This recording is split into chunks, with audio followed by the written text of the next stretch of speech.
How's it going? Mike here from Kapowcast with another Marvel Legends action figure review. Today we're taking a look at the new Hydro Man from the Molten Man Build-A-Figure series. This is the Spider-Man Far From Home series. Here you have Hydro Man in his package, looking kind of creepy. You got a picture of him here on the side, same thing on this side, along with a bio and more artwork, and these are the other figures in the wave. Really disappointed with the way that Spider-Man looks.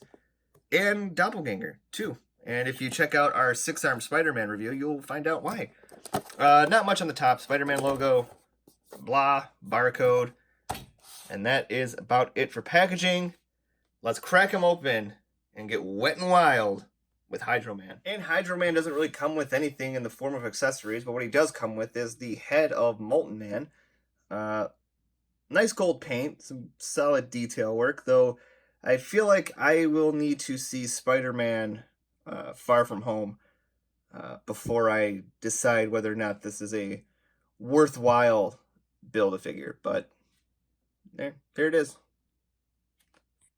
And here's Hydro Man out of his package. Am I the only one that, I never read a comic with Hydro Man, but I do remember the animated series with it was the weird stalker boyfriend of Mary Jane. That's instantly what I think of when I think of Hydro Man. But, there are some things with this figure. He looks cool, if we take a look at, his paint apps and all that first, get back this up here. Yeah, I mean, it's not bad. There's nothing really crazy about it. But it looks clean, at least, that's always a plus with a Marvel Legend.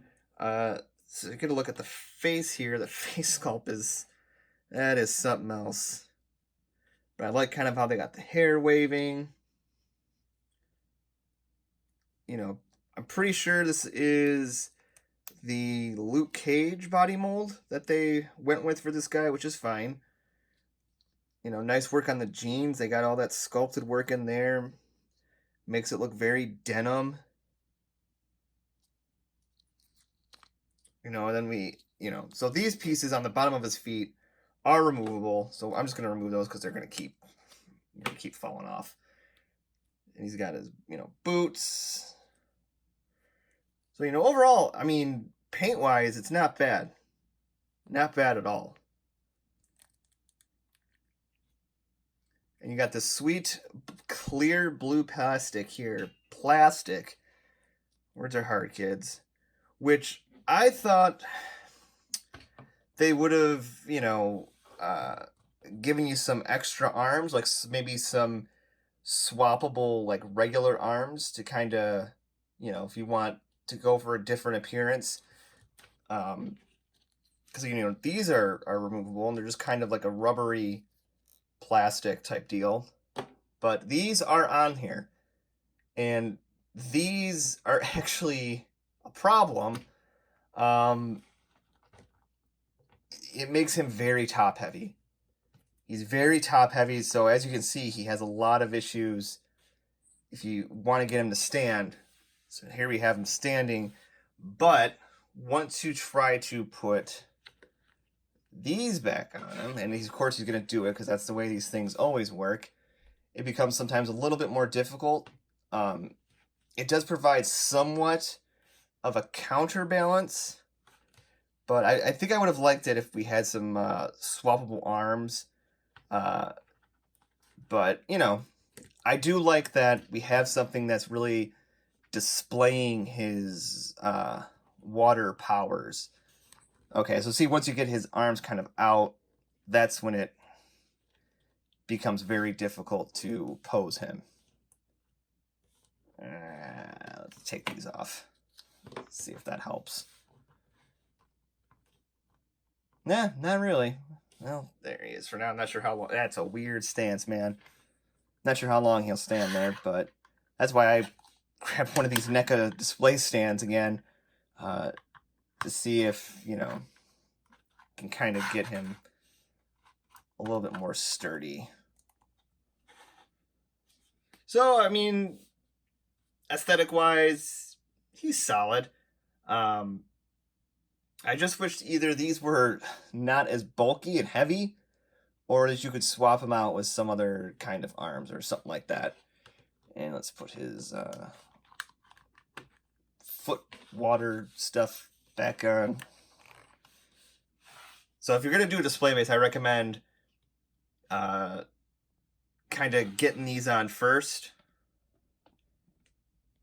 and then, or getting them on a display stand first, and then putting those on, because they kind of fumble and fall around, but not too bad.